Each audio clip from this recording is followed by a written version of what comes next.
In DR Barton to talk about all of this. DR, are you expecting a Santa rally here?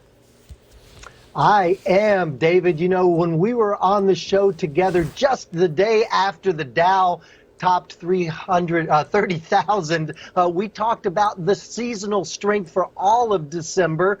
And the Santa Claus rally is a particularly interesting case. The Santa Claus rally, technically, the last 5 trading days of the current year, plus the first 2 trading days of the new year of 2021. And over the last 50 years, there have only been a downtime during those 7 trading days of 13 times. That's a really impressive 74% win rate. Strong seasonality, lots of good tailwinds, good vaccine stories, stimulus coming. I think that this is going to be a really strong period for us. Well, I don't want to rain on the parade. Certainly, I don't want to do that, particularly in light of a lot of green on the screen. But we do have a lot of questions, like what's going to happen in that Georgia election. That's less than 2 weeks from now. What kind of tax increases may result from Democratic wins in that election? So there are headwinds, are there not?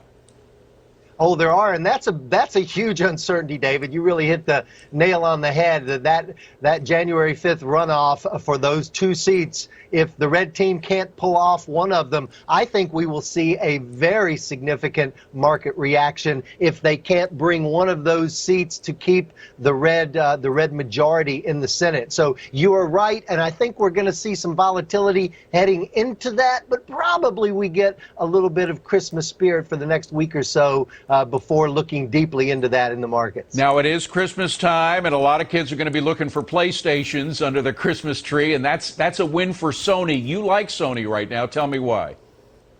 I do. It's because the kids are not going to be able to find a PlayStation. Santa is not going to be able to deliver enough of them this year. They are flat sold out, David.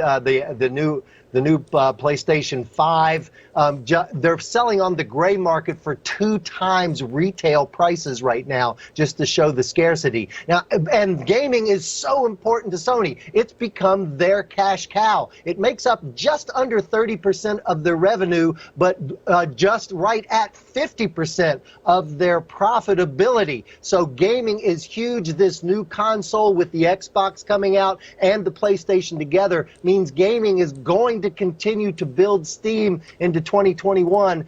You know, the video game industry was up 20% this year, which you say, well, that's probably people stuck at home. That's likely to happen, but it's going to continue in a strong growth next year, and I like to ride Sony into that. DR, what a pleasure to see you on this Christmas Eve. Thank you very much for being here. DR Barton.